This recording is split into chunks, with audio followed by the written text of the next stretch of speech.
Okay, so my topic today is hunting. So, how many people are injured in car accidents each year from collisions with a deer? Nearly 10,000 are injured, 150 people die. Now, these collisions are only caused by deer, no other wildlife, but factor in other animals and the numbers continue to rise. In the early 1900s, there were roughly about 50,000 white-tailed deer in the United States. Today, there are over 20 million and growing exponentially. So how do we keep this all in check? One way would be through hunting. Hunting has many benefits that are unseen by many people because only 7% of the U.S. population hunts. Some of the benefits of hunting are economic, organic lifestyle, conservation and wildlife management, and health-related benefits. So economics are one of the most substantial benefits of hunting. In 2011 alone, hunters spent over $38 billion. They created 680,000 jobs, and they generated $11.8 billion in taxes. Now that's a lot of numbers to throw out there, but a lot of mom and pop shops are relying on hunters to keep businesses open. It isn't just hunting stores that benefit from hunters. Gas stations, hotels and motels, restaurants, and many other venues benefit from hunters passing through during hunting season and in their preparation for hunting season. Now, another benefit is organic. Now, organic is the new rage in our day and age, going green and not having the pesticides and hormones pumped into our food. Wild game is as organic as it gets. You get a lean, free-range protein that would be similar to what you would find in your meat department of an organic store.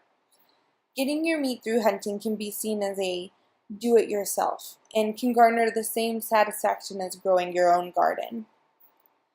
Another great benefit of hunting is conservation and wildlife management, and it's crucial to balance a critical balance that many have no idea about unless they hunt. And by doing my research, I found out a lot about what it does for our nation, actually.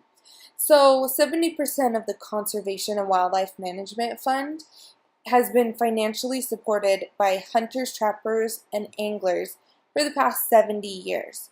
Many would say, big deal. But you really don't understand how much of a big deal it could be. So, we talked about how many people are injured in car accidents. I didn't mention how many actual accidents there are. An estimated average of 244,000 accidents involve wildlife each year. If hunters could no longer hunt, accidents would increase by 218%. That means 532,000 accidents per year, making the injuries increase to 22,000 and fatalities to rise from 150 to 327. Oh my goodness, excuse me. So if the conservation and wildlife didn't have outside sources of income, the taxpayers would have to foot that bill. And after deer control, wildlife-related crop damage, fur bearers such as beavers, controlling them and their damage, and then health-related issues such as rabies. After all of those things were taken into account, nearly $15 billion would be needed to pay it for. Who wants higher taxes? Not me. Health can also play a role in hunting and its related benefits. Many people go camping as a form of sport and activity. Hunting is just a hobby that goes hand in hand with camping. Along with packing in your camp, you have to pack it out. You get to interact with nature and you have no schedule or deadline. You get to be one with nature and connect with the land, wildlife, and our planet. Hunting may not be for everyone, just as skydiving isn't for me.